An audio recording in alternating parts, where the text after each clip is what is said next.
ഗാസയിലെ വെടിനിർത്തലിന് ശ്രമം ഊർജിതമാക്കിയ US, Qatar, Egypt എന്നിവരുമായി ചേർന്ന് മധ്യസ്ഥ ശ്രമം വേഗത്തിലാക്കുമെന്നാണ് ഇപ്പോൾ പുറത്തുവരുന്ന വിവരം. ഇതിനു മുൻപും അമേരിക്കൻ പ്രസിഡന്റ് ഡൊണാൾഡ് ട്രംപ് യുദ്ധം അവസാനിപ്പിക്കുന്നതിനായി സമ്മർദ്ദം ചെലുത്തിയിരുന്നു. യുദ്ധാനന്തര ഗാസ ഭരിക്കാൻ അറബ് രാജ്യങ്ങളുടെ മേൽനോട്ടത്തിൽ പ്രത്യേക സമിതിക്കും US നീക്കമുണ്ട്. വെടിനിർത്തൽ നടപ്പാക്കാനായാൽ സൗദി, സിറിയ ഉൾപ്പെടെ രാജ്യങ്ങളെ ഇസ്രയേലുമായി നയതന്ത്ര ബന്ധത്തിലേക്ക് എത്തിക്കാമെന്നും US കരുതുന്നുണ്ട്. എന്നാൽ ഇത് എളുപ്പമാകില്ല. ഗാസയിൽ അതിവേഗത്തിൽ വെടിനിർത്തലിലേക്ക് പോകാനാണ് US ഇസ്രയേൽ ശ്രമം. ഇതിനായി ഇരുവരും ധാരണയിലെത്തിയതായി ഇസ്രയേലി US മാധ്യമങ്ങൾ റിപ്പോർട്ട് ചെയ്തു. ഇത് പ്രകാരം വെടിനിർത്തലിന് ശേഷം ഗാസയുടെ ഭരണം UAE, ഈജിപ്ത് ഉൾപ്പെടെ 4 അറബ് രാജ്യങ്ങളുടെ മേൽനോട്ടത്തിലാകും. ഹമാസ് നേതാക്കളെ നാടുകടത്തും, എല്ലാ ബന്ദികളെയും വിട്ടയക്കും. ദുരാഷ്ട്ര ഫോർമുലയ്ക്ക് ഇസ്രയേൽ നിബന്ധനകളോടെ സമ്മതമറിയിക്കുമെന്നും ധാരണയിലുണ്ട്. ഇതിന് പകരമായ വെസ്റ്റ് ബാങ്കിലെ കയ്യേറ്റ പ്രദേശങ്ങൾ US അംഗീകരിക്കും. സൗദി, സിറിയ ഉൾപ്പെടെ രാജ്യങ്ങൾ ഇസ്രയേലുമായി നയതന്ത്ര ബന്ധത്തിലേക്കും വരുമെന്നാണ് ഇരുവരുടെയും പ്രതീക്ഷ.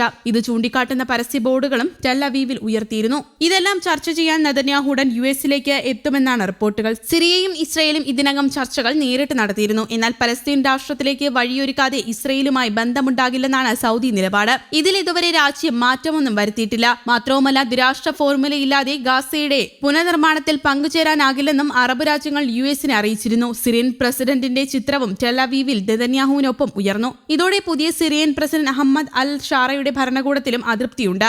നാടുകടത്താനുള്ള നീക്കം സമ്മതിക്കില്ലെന്ന് ഹമാസ് വ്യക്തമാക്കിയിട്ടുണ്ട്. ഒപ്പം വിദേശ ശക്തികൾക്ക് ഭരണം കൈമാറില്ലെന്നും ഹമാസ് വ്യക്തമാക്കി. പശ്ചിമേഷ്യയിൽ അസാധാരണ നീക്കങ്ങൾ നടക്കുന്നതായാണ് മാധ്യമ റിപ്പോർട്ടുകൾ. ഇതിൽ അറബ് രാഷ്ട്രങ്ങളുടെ നിലപാട് നിർണായകമാണ്. അതേസമയം ഗാസയിൽ ഇസ്രയേലിനെ ഞെട്ടിച്ച ഹമാസിന്റെ ചെറുത്തുനിൽപ്പിൽ കൊല്ലപ്പെട്ട 7 സൈനികരുടെയും മൃതദേഹങ്ങൾ സംസ്കരിച്ചു. കുട്ടികളാണിവരെന്നും എത്രയും വേഗം നടപടി അവസാനിപ്പിക്കണമെന്നും കൊല്ലപ്പെട്ട സൈനികരുടെ ബന്ധുക്കൾ പറഞ്ഞു. തെക്കൻ ഗാസയിലെ ഖാൻ യൂനിസിലായിരുന്നു ഹമാസ് പോരാളികളുടെ ചെറുത്തുനിൽപ്പ്. സൈന്യത്തിന്റെ വാഹനത്തിൽ ഘടിപ്പിച്ച സ്ഫോടക വസ്തു പൊട്ടിത്തെറിച്ചാണ് 7 സൈനികരും കൊല്ലപ്പെടുന്നത്. 15 പേർക്ക് പരിക്കേറ്റിരുന്നു. ഇവരിൽ പലരുടെയും നില ഗുരുതരമാണ്. സ്ഥലത്തുണ്ടായിരുന്ന മറ്റ് സൈനികർ തീയണയ്ക്കാൻ ശ്രമിച്ചെങ്കിലും രക്ഷപ്പെടുത്താനായിരുന്നില്ല. മധ്യ ഇസ്രയേലിലെ കഫാർ യോനയിൽ നിന്നുള്ള ലഫ്റ്റനന്റ് മദൻ ഷായ് യാഷിനോവ്സ്കി, റഹോവോഡിൽ നിന്നുള്ള സ്റ്റാഫ് സർജൻ റൊണൽ ബൻമോഷോ, എലിയാക്കിനിൽ നിന്നുള്ള സ്റ്റാഫ് സർജൻ നിവ് റാദിയ, മസ്കറ്റ് ബത്തേയിൽ നിന്നുള്ള 19-കാരനായ സർജൻ റോനിഷൻ ഷാപ്പെറോ, അഷ്കലോണിൽ നിന്നുള്ള 21-കാരനായ സർജൻ ഷഹർ മനോവ്, ഇഷറിൽ നിന്നുള്ള 20-കാരനായ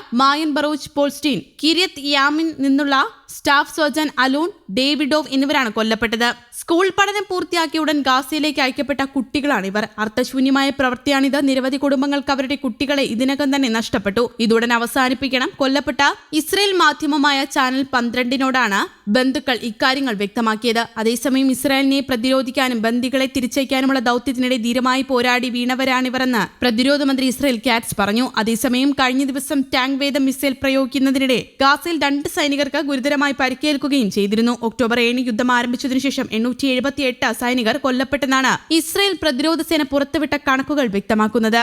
ന്യൂസ് ഡെസ്ക്, കേരള കൗമുദി.